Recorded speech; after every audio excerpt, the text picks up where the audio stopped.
Hello, everyone, and welcome back to The Rundown, where we talk about 2A news and conservative views. I will be your host today, Craig DeLuz, coming at you from the West Coast, the left coast, behind the Iron Curtain, otherwise known as the Sierras. But as we all know, I don't do this program by myself.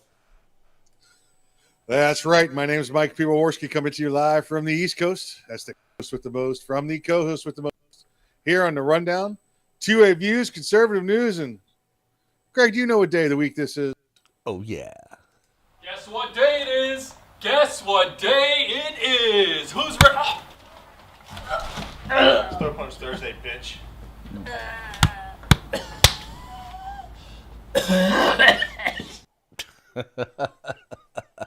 Whatcha? There you go. Good stuff, sir. How are we doing today? Not too shabby, not too shabby. Was just doing some radio before this, and all going well, and ready to move on. Had lunch with the guys from Hitman Industries today, so doing good. Excellent. So I understand you were Earl was on the show with you today. How is Earl doing? Earl's doing good. We got some stuff done, and looking forward to doing it again. Excellent. But that is always good to hear. Yesterday, I have to admit, I had some of the topics on there I really wanted to chop it up with you about. Unfortunately, you know. No, not even. How dare you accuse me of such a thing? The guy with the what? Almost empty bottles behind you? Almost, right? That shows control, doesn't it? That shows control. Yeah. Yeah, for those of you who are just listening to the program, Mike was signaling as though I were partaking of libations either prior to or during yesterday's show. And I was not. Here's the one you were having, Greg. Here's the one you were having. Ooh.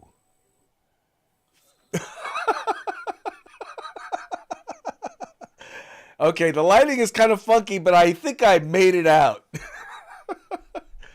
Yeah, for those of you who are listening to the program, we're not going to say what it is. It's Craig's favorite bourbon. Where'd you get that? 103 proof. It's actually from Haven Hill.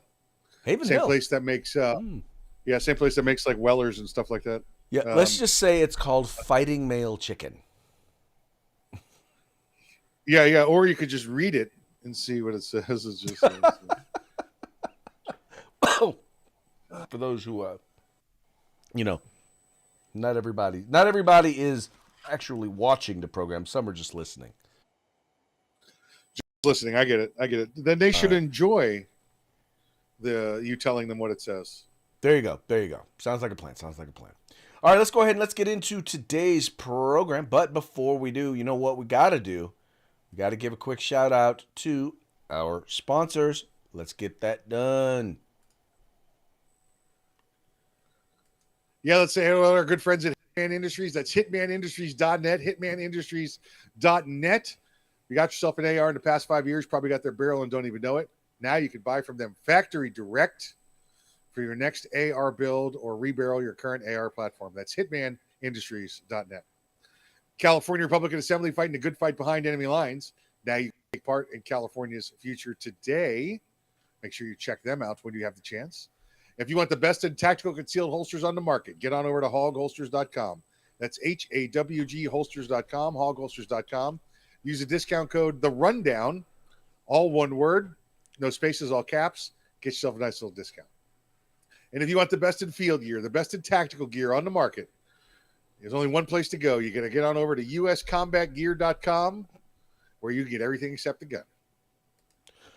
Folks, please take a moment, visit our sponsors. You can find them by going into the links. Their links to their websites are in the description to this program. So go there, check them out, spend some money with them. Make sure you tell them it was the guys over at The Rundown that sent you.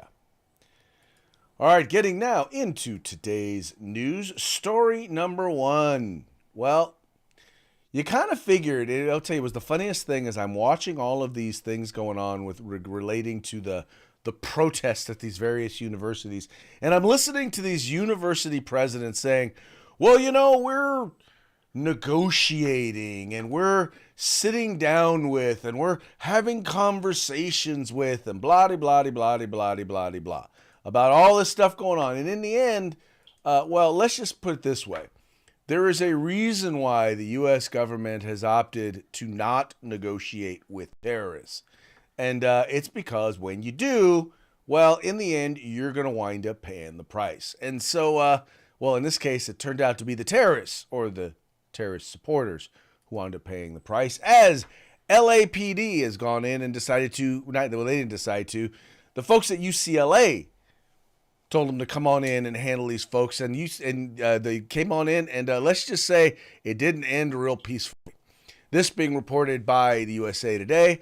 Police in riot gear swept onto the UCLA campus Thursday and tore down makeshift barricades and pro-Palestinian encampment that had drawn hundreds of protesters and was attacked by counter-protesters earlier this week. The pre-dawn crackdown at UCLA marked the latest flashpoint for protests scattering across U.S. colleges amid mounting anger over Israel's war in Gaza and growing impatience on the part of school administrators to allow disruptors, they say, to make their campuses unsafe. Now, Mike, I'm going to be real with you. I've seen like videos of the university, the provost there at UCLA, actually sitting down and negotiating, trying to negotiate with these protesters, and them just berating him, making him look like an idiot. And he's there to help out. He's there to like, look, I want to help y'all out. I want to make this easy on y'all. And they were like, brrr. And so, as a result, I think that in no small part is what led to what we saw happen last night.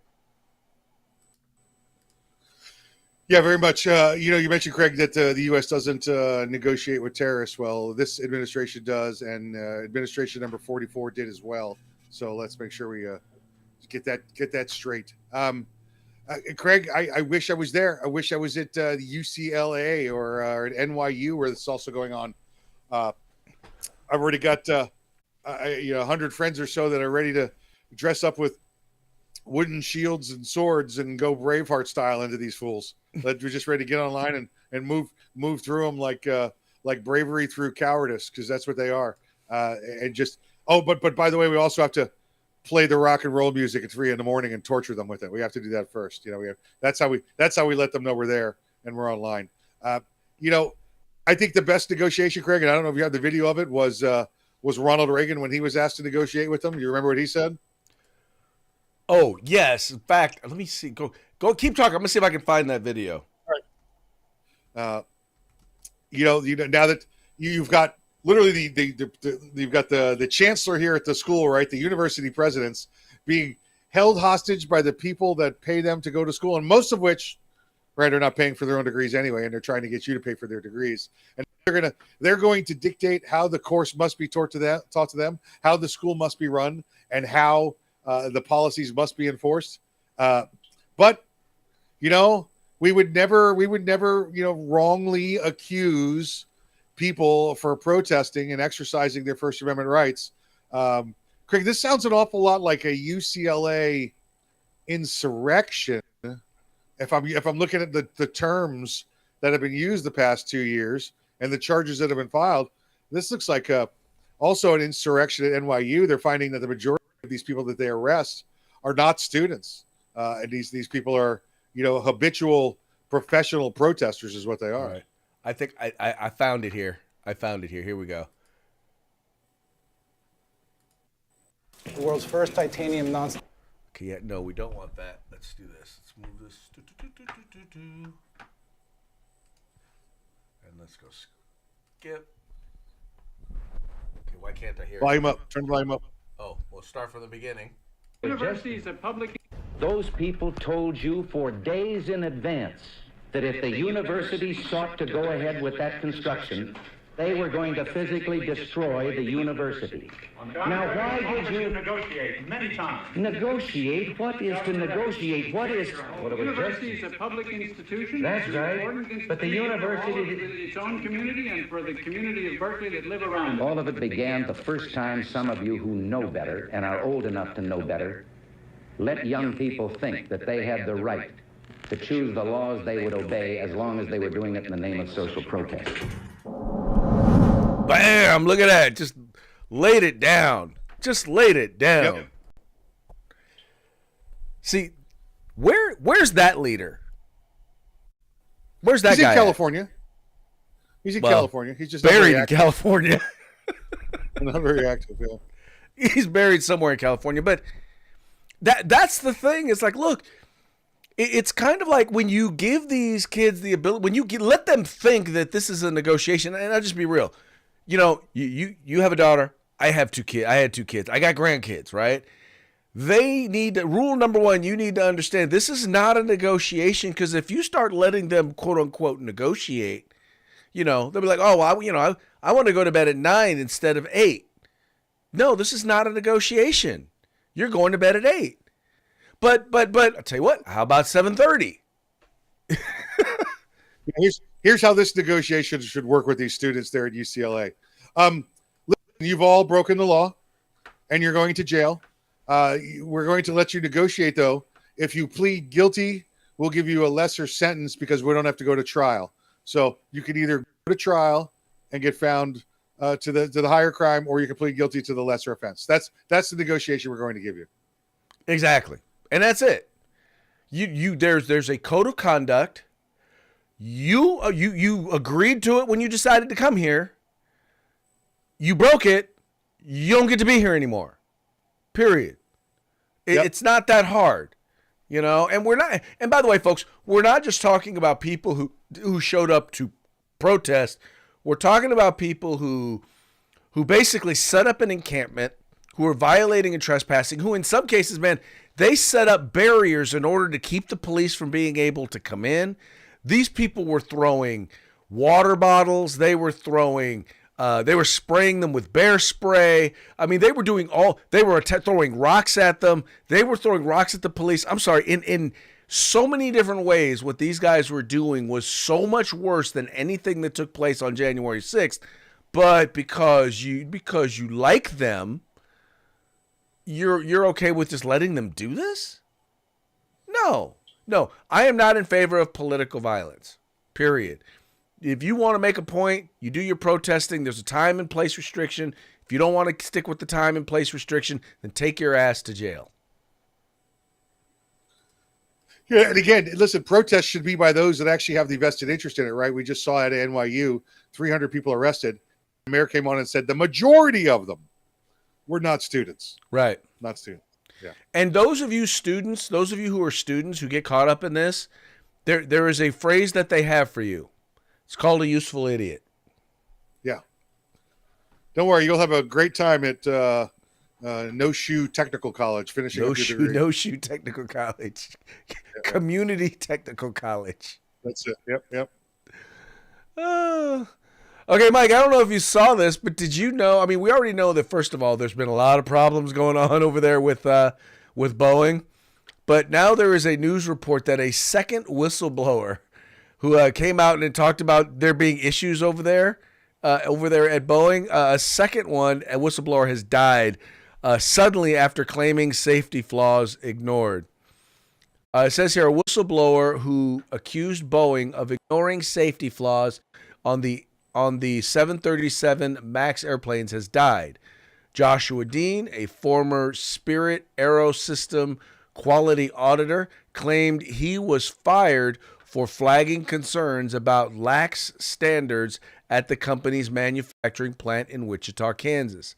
His sudden death at the age of 45 on Tuesday came after suffering from a fast-spreading infection, according to the family lawyer. Dean's lawyer, Brian Knowles, said it is a loss to the aviation community and the flying public.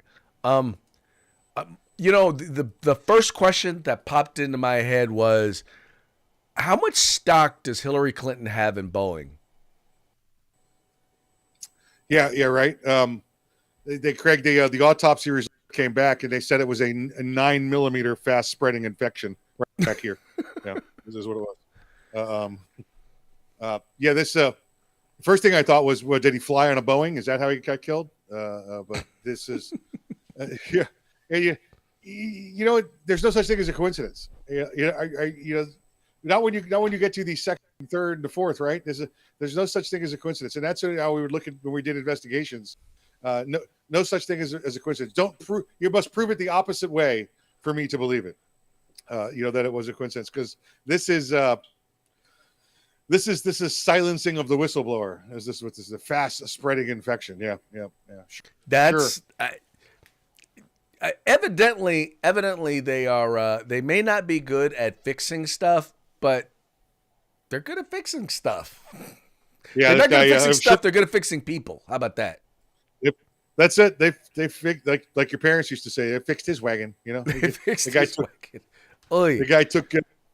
He took 2 rounds of fast spreading infection to the back of the skull. Yeah.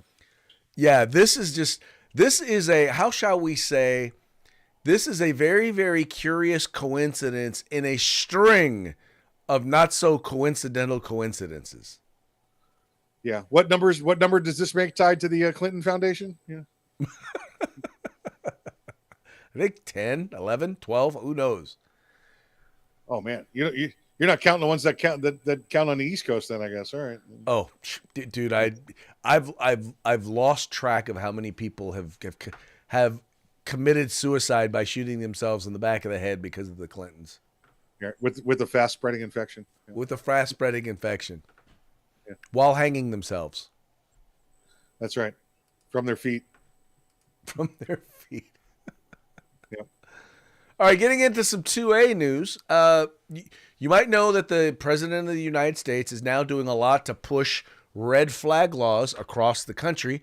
And there are a number of states' attorney generals that are, let's just put it this way. They're standing up against them and they're fighting back. This is a story coming out of Truth About Guns. It says here, the Biden administration's attempted exportation of so-called red flag laws to the states through the recently created National Extreme Risk Protection Order Resource Center is drawing fire from the top law enforcement officers of nearly half the states. Led by West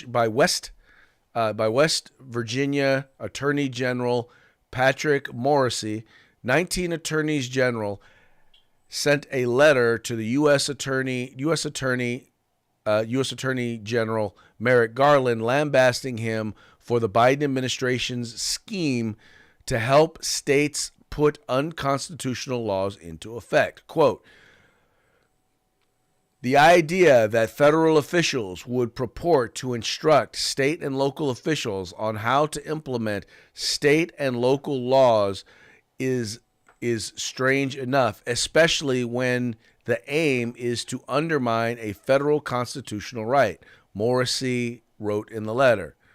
But this center is a misguided venture for many reasons. The department must rethink its approach.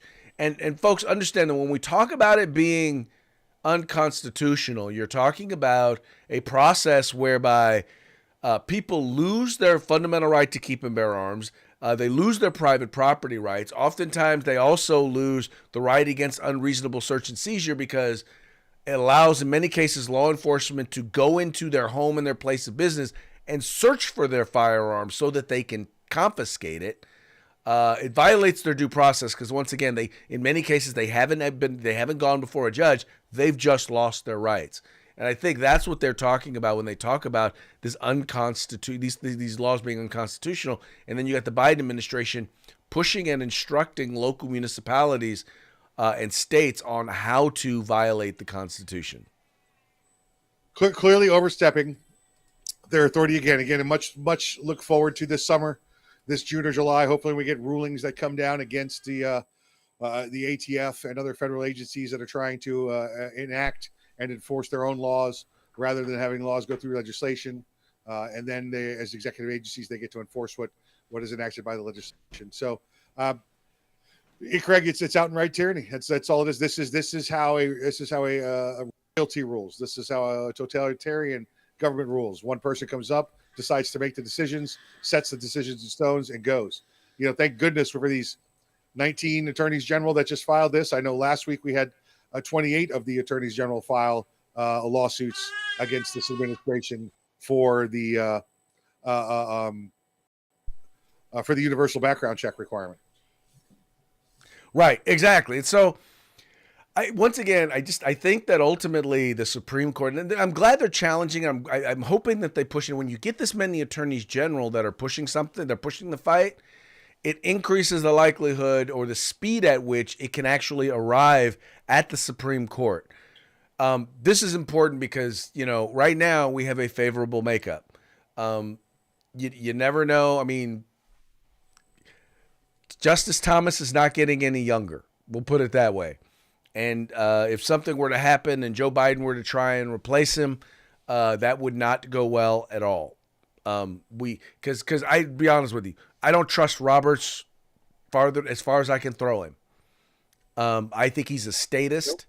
I think he's more interested in allowing the state to do their thing. And the only reason he was part of the 6-4 decision was because he saw that he wasn't going to make a difference one way or the other, and he wanted to be on the winning side. He wants to be on the winning team. Exactly right. Right. So I know we have a 6-3 majority. I don't trust the 6-3 majority. And that's largely because I don't trust Chief Justice Roberts. No, but I think some of these cases that we're going to be seeing out of the Supreme Court come this summer. If you remember the EPA versus West Virginia case, which came out the same week as Britain, dealing with the same issue. If I recall, that was a 7-2 decision. And I think we're going to see a couple 6-3s on this. I think we're going to see people realize, Supreme Court justices realize, I can't rule for the EPA or against the EPA and for ATF, Well, you can't, because you've already set the precedent. You Right. can't say, well, over here you can violate you can't violate separation of powers, but over here you can violate separation of powers. Right. And by the way, that's a message that needs to be sent not just to the executive, but to the legislative branch, in which they need to actually do their jobs and be more specific and detailed in the legislation that they're proposing or that they're putting that they're putting forward. But also, I think to states, to state legislatures, because I can tell this: California is rampant with government executive department overregulation, overstepping their bounds, violating the rulemaking process. All of that, it's rampant. And the legislature, because they happen to agree with it, they don't care. They never challenge it. Well, again, it goes back to, I've said it to you, we need to get rid of absolute immunity for elected officials and give them qualified immunity the same way law enforcement officers have, and nobody will bother them as long as they don't violate somebody's rights or break the law. But they continue to do so in the name of for the children, or we need a vote, or I'm on my Go ahead. Exactly. All right, Mike, coming up next, tipflation is a thing. Believe it or not, yes, it's given a name. I guess now everything is something inflation. In this case, we're calling it tipflation. It says tipflation is real. The average American feels the pressure into tipping an extra $500 per year. Coming out of New York, this is from Study Finds. Feeling the pinch of tipflation, a new poll finds that Americans are shelling out an extra $500 annually just by caving to the awkward pressure of being asked for a tip for every little service they pay for.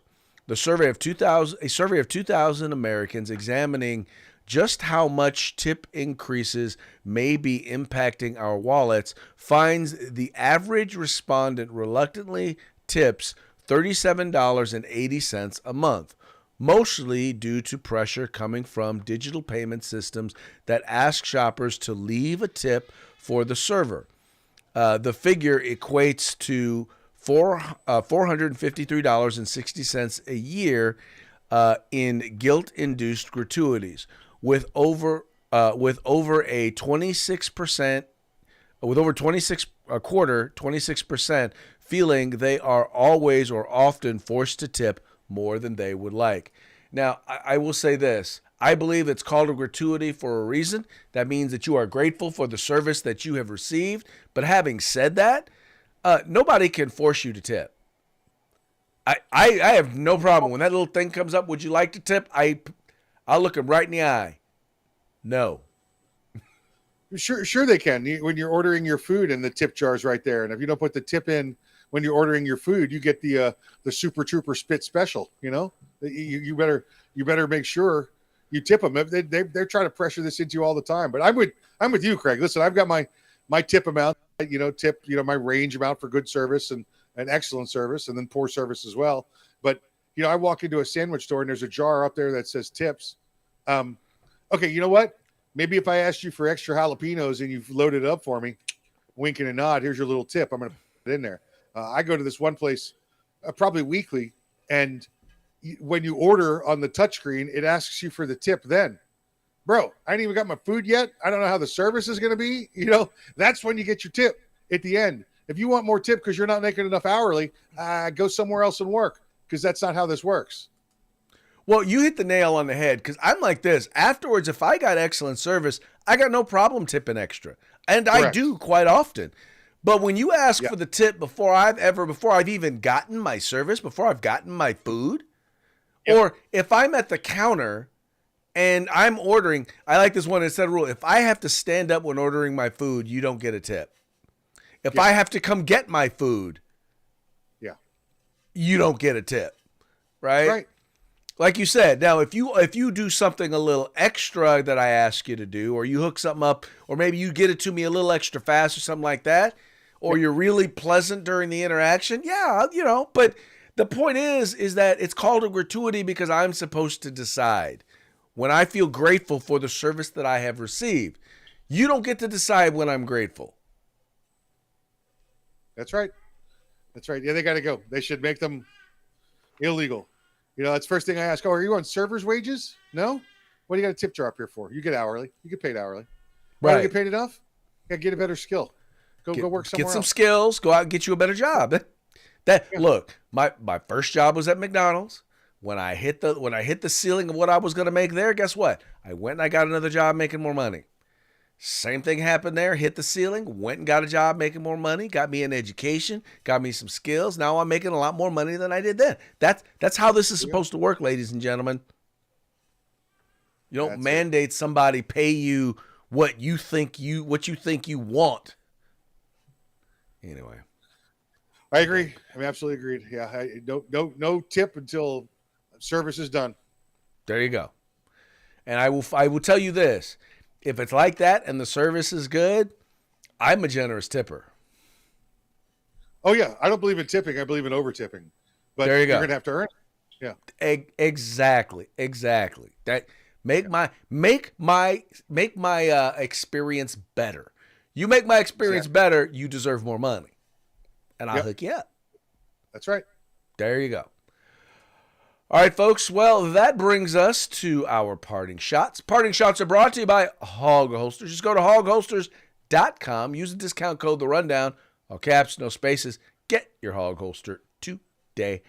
All right, this first one now. In the state of California, the governor has launched a contest to create a new coin for the state of California. And there's one in particular that I saw, the one submission that I saw in particular that I think is definitely quite appropriate.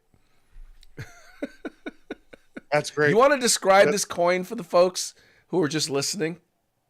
Yeah, it's a dumpster fire going down a river. It is a homeless encampment with a bonfire and the California flag and some palm trees flying over it. There you go. That's good stuff. That is good quality stuff. I would carry around that coin.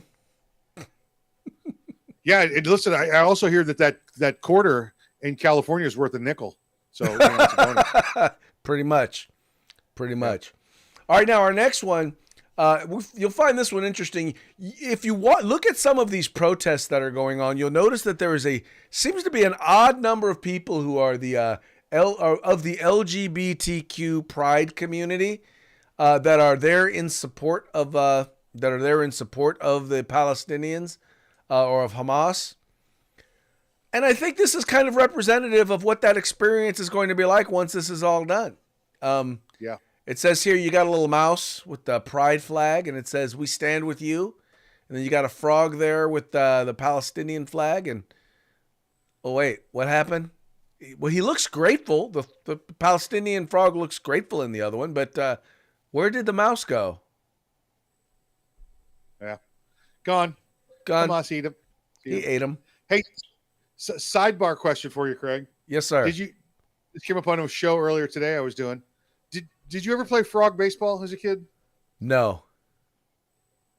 I guess I'm the only one. All right. Okay. I guess you are the only one. But I mean, it was a toad frog, but you take a toad, put him in the freezer, then take him outside and play frog baseball. Oh, snap. No, never did that one. Sorry. Okay. All right.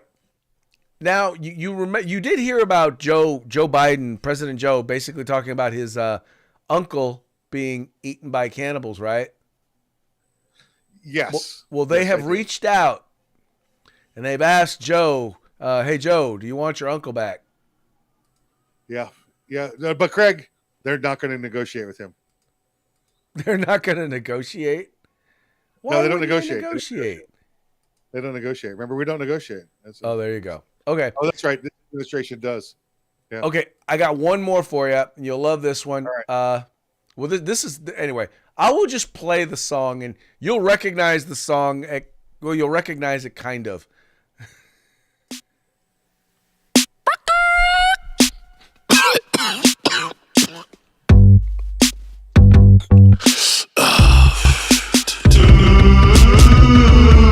Shout out to Bass Records. Hey, yo, Hunter. Roll up another one of them congressional ones, brother.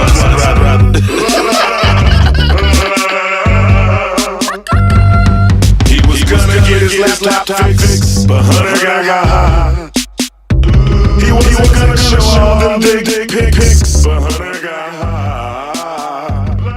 He should've let Hillary bleach his hard drive. Yeah, Hunter got high. Hunter got high. He wasn't gonna mess with the hoes, but Hunter got high. He was gonna take them all out on the boat, but Hunter got high. He's the smartest man Joe ever knew in his life. Yeah, till Hunter got high. Hunter got high. Hunter got high. Good to see Afro Man still putting some hits out. Oh yeah, I was gonna play the whole thing, but I just thought that was hilarious. Yep. Good old Afro Man. Yep. Good stuff. Good stuff. Yeah, go to YouTube. You'll find that one. Just put in Hunter Got High, Afro Man. You'll find it. All right, folks. Well, hey, that's going to wrap it up for today's program. You want to do us a favor, Mike, and go ahead and give us a quick shout out to our sponsors? Hitman Industries, hitmanindustries.net. Now you can pistol and rifle caliber barrels and any length you desire for your next AR pistol or rifle build. That's hitmanindustries.net. California Republican Assembly, fighting a good fight behind enemy lines. Now you can take part in California's future today. And if you want the best in field gear, tactical gear on the market, you can get everything except the gun at uscombatgear.com. That's right, folks. Please take a moment, visit our sponsors, and let them know that the guys over at The Rundown sent you. And that'll be it for today's program. We'll be back tomorrow on Free For All Friday. Till then, y'all have a good time. Y'all chill, and we will see you mañana.